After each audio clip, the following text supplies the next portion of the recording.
Welcome back, chemistry fans. We are going to now go over the solution to the Unit 6 exam on stoichiometry. So I believe this was a very short exam, question-wise. Let's jump into it to make sure that we understand a little bit better if you happen to miss any of the questions associated with it. So here is the statement, the stoichiometry problem, the reaction rather, and it's asking us to take 600 of the starting material over here, which some reason, there we go, 600 of this starting material in grams, and then 53 liters of this starting material. Well, right away, they're in different amounts. So that could throw you for a loop. I'm going to use the easier one over here. To me, whatever you want to use is perfectly fine. I'm also going to put it into grams, but you could use moles, you could use liters. I noticed that some of you use liters for this. I should have let you know that this is a solid so that you would not use the liters. However, that said, that was a mistake on my part for not defining it more clearly. Okay, we are trying to figure out how much is left over of the excess reactant. All right, so let's jump into it. So I've got two stoichiometry problems I'm going to have to solve. I've got 600 over 3 times the weight of all this mercury hydroxide. So 201 for the mercury, 32 for the oxygens, and 2 for the hydrogens. So if we add that together, 201 plus 32 plus 2, we get 235 right there. I set this equal to the unknown amount on the right over 6 times 18. The 18 comes from the 2 for the hydrogens, the 16 for the oxygens. We cross multiply to solve this. 600 times 6 times 18 divided by 3 divided by 235. And I'm going to come up with 91.9 grams of water that would theoretically be made. So let's now do the same thing, though, for the 53 liters of this acid, phosphoric acid. So I'm going to add up my weight here. Whoops. I'm going to add up my weight here. I've got 3 for the hydrogens. I've got 31 for the phosphorus, and I've got 64 for all of the oxygens together. If I add that 3 plus 31 plus 64, I get 98 as my weight. I'm going to set this equal to the exact same values on the right, so we have something to compare now. So I've got 53 times 6 times 18 divided by, oh, shoot. Wasn't thinking. This is in liters. So that's in 22.4. So saved it before we got into it. Sorry about that one. Divided by 2, divided by 22.4, and I get 127.8 grams of water. Well, now I hope that you can see that this is my limiting reactant. That means that this value, which is the 53, this is going to be my excess. So that's what we're going to have to subtract from. Okay, so now we start and we solve for a third stoichiometry problem where we start with the 91.9 grams or whatever material you had was yours. And I take it back exactly as we ended it here with the 6 and the 18. But this time I'm going to solve for the amount of liters that were actually used, because 53 was given to us, but not all 53 were used. So I've got 91.9 times 2 times 22.2 divided by 6 divided by, oh, I did that. Yeah, divided by 18. And I end up with 38.1 used liters. Now, 53 were given to me, so I subtract that value from 53, and I end up with 14.9 liters in excess. Now, the only thing that changed in this problem from one version to the next was that over here I had 500 liters.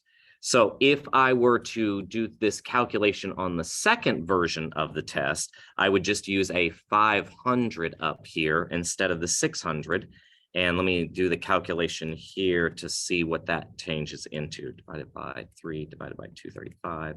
And that would be 76.6 grams is what we would have used over here. Times 2 times 22.4 divided by 6 divided by 18, and it would given us 31.8. So 53 minus 31.8. And we would have ended up with 21.2 in excess. So no matter how you went about it, the answers were somewhat similar. The process was identical. Okay, so let's jump into question number 2. In this problem, we are asked to figure out a percent yield.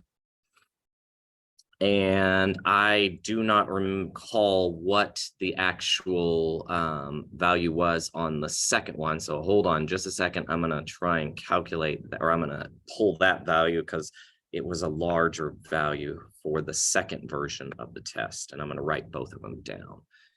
And so we'll go to question number 2.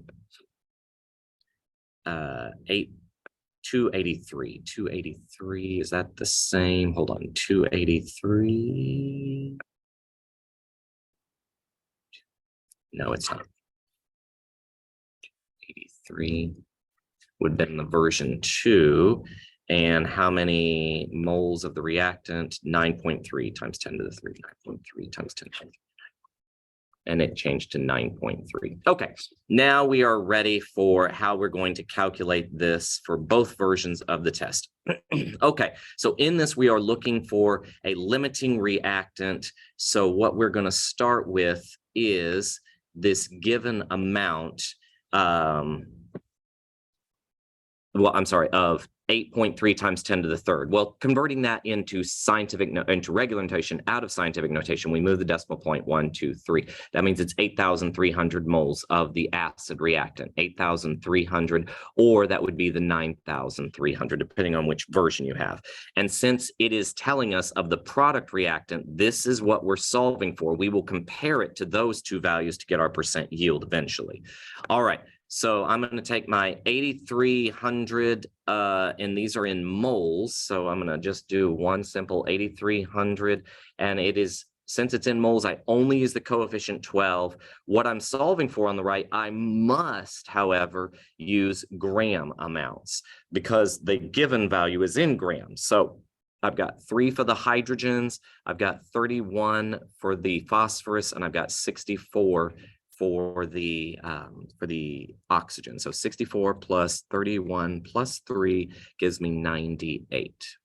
Okay, so now I'm going to cross multiply 4 times 98 times 8,300 divided by 12, and I get 271,133.3 grams that were theoretical created. Let's see what it is whenever I change those values here. I'll put 9,300 on top, and let's see what we end up with. 9,300 times 4 times 98 divided by 12, and you would have gotten a 303,800 theoretical value. Now, in both cases, that is theoretical. That is how much was correct. The actual amount created was incorrect. It goes on top. So I'll have 255 divided by 271,133. Whoops, 133, too many threes, 0.3. 133.3, or I would have the 283 divided by 303,800. All right, let's see what our percentages are. We need to multiply them each by 100 to turn them into a percent after we're done to get our yield. So 255 divided by 271,133.3, and I get 94.0% yield down on the first one. 283,123 divided by 303,800. And I get 93.2% yield. So those are my two answers for those. Okay, now we're jumping into the two theoretical questions, the free response questions, I guess, if you will. And what they ask you to figure out is, why is stoichiometry important? Just simply put, if I saw the word predicted, I knew that you were on the right track. If you specifically said products, however, I thought that you were limiting in your scope. It can be products It can be reactants that you predict or that you convert from one material to the next. It also would be more appropriate if you just said substances or molecules or something more generic. But what it allows you to do, stoichiometry allows you to predict how much is used or how much is produced. Number 4, a mole ratio is from the balanced reaction. I know that there were several of you who use the term coefficients. That is correct. But what it allows you to do is compare amounts of substances. Again, do not be limiting. If many of you put products, I took off a point. It's not just products, it's also reactants that could be compared. But what we want to see, I want to see is that you understand that there is a comparison of the coefficients of the amounts of the substance. That's everything for this test that I hope became a little bit clearer for you after this second run through, and you could see where your mistakes lie. Thank you very much. We will talk with you again soon. Bye-bye.